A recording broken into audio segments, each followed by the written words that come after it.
Junior সাকিবের যেহেতু কেটে দিয়েছে, ও আর কখনো এটা কাজ করবে না।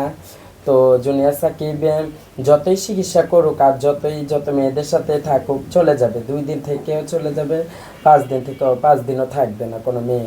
কিছুদিন আগে আবার ওর আগের বউটা, যেই বউয়ের জন্য কাটছিল, সেই বউরে নিয়ে আইছিল। নিয়ে আসার পরে সেই বউ আবার চলে গেছে। সেই বউয়ে যাই আবার বলছে যে ইয়া করছে, তার নাকি ওইটা কাজ করে না। সে যেটা আসল জিনিস টুনটু নিয়ে কাজ করে না, এই জন্য সেই বউ চলে গেছে।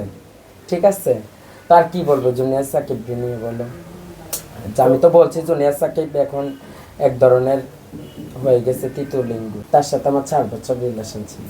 4 বছরে কতবার তার সাথে সম্পর্ক হয়েছে? সে তো অনেকবার, গোনা যাবে না, বলা যাবে না। জুনিয়র সাকিবের যে নতুন বউ, যে সে বলতেছে জুনিয়র সাকিবের ওইটা থাকুক আর না থাকুক, আমি তারপর ওর নিয়ে সংসার করবো। তবে চলে গেছে কেন? সে তো আবার চলে গেছে, আইসে আবার চলে গেছে। সে তো বলছে যে এটা আসল টুনটুনি কাজ করে না দেখে সে চলে গেছে। সে যায় বলছে ইন্টারভিউতে, তার মা নাকি সে নাকি জুনিয়র সাকিব নাকি তারে জোর করে নিয়ে আইছে।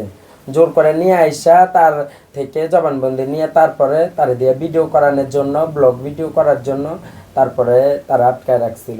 যারা জুনিয়র সাকিবরা এখন বিয়ে করবে, তারা হয়তো ভিউ কামানোর জন্য আর কিছু টাকা পয়সা ইনকাম করার জন্য, এই জন্য জুনিয়র সাকিবরে বিয়ে করতে আছে।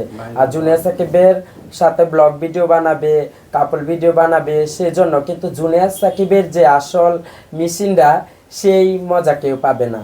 যে আসল যেটা একটা ছেলের কাছে থাকে, একটা মেয়ে যে আশায় বিয়া বসে ছেলের কাছে, সেটা লাভ হবে না, কিন্তু টাকা পাবে। এই জন্য হয়তো মেয়েরা আসে ওর কাছে, ওই দেখতে স্মার্ট, সুন্দর, এই জন্য তার কাছে আসে। কিন্তু তার কাছে এসে তো কোনো লাভ নেই। আচ্ছা, আমার পরিবার আমাকে প্রতিনিয়ত কল দেয়, খবর নেয়, আমিও কল দিই, খবর নেই, সবসময় কথা হয়, যা আসা যাওয়া হয়। কিন্তু কিছু আছে না, এলাকার মানুষ বাজে মানুষ থাকে না, সব এলাকায় মানুষের ভালো দেখতে পারে না, ওরকম কিছু থাকে। পরিবার থেকে কি বিয়ের কথা বলা হয় না, বা বিয়ে করতে বলে কিনা, সংসার পাততে বলে কিনা? না, পরিবার থেকে কেউই বলে না। মাঝে মাঝে আমার বন্ধু স্ট্যামি করে যে তোকে বিয়ে দিয়ে দিব, ভালো ছেলে পাইলে তোকে বিয়ে দিব। তো আমি বলি দাও, বিয়ে দিলে আরো ভালো। ভালো ছেলে বলতে কেমন ছেলের কথা বোঝাতে চাচ্ছেন? আমি চাই কোনো সরকারি চাকরিজীবী ছেলেকে বিয়ে করব।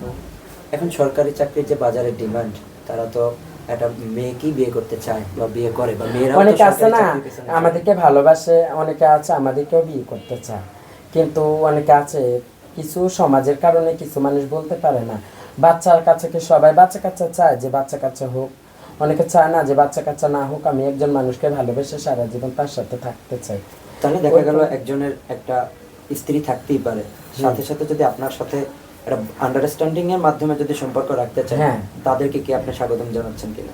হ্যাঁ, আমি চাই কোনো বিবাহিত ছেলে আমাকে প্রস্তাব দেয়, কারণ বিবাহিত ছেলেরা সবকিছু বুঝে। আমি সতীনের সংসার করতে চাই। সতীনের সাথে যদি ঝগড়া করতে চান, সতীন তো সে তো জানাবে না সতীনকে, সম্পর্কটা তো দুজনের মাঝেই থাকবে, তাহলে গোপন। সত্য কখনো চাপা থাকে, একদিন না একদিন তো ঠিকই জানবো। তাহলে তো আবার ওই আপনাকে হয় ছাকা দিয়ে চলে যাবে। যাইলে আর কি করব? যদি আমার ভালোবাসা দিয়ে আমি তাকে না ধরে রাখতে পারি, সেটা আমার ব্যর্থতা। আপনিই তো বললেন যে আপনার ব্যর্থতা, আপনি একটা সন্তান দিতে পারবেন কিনা।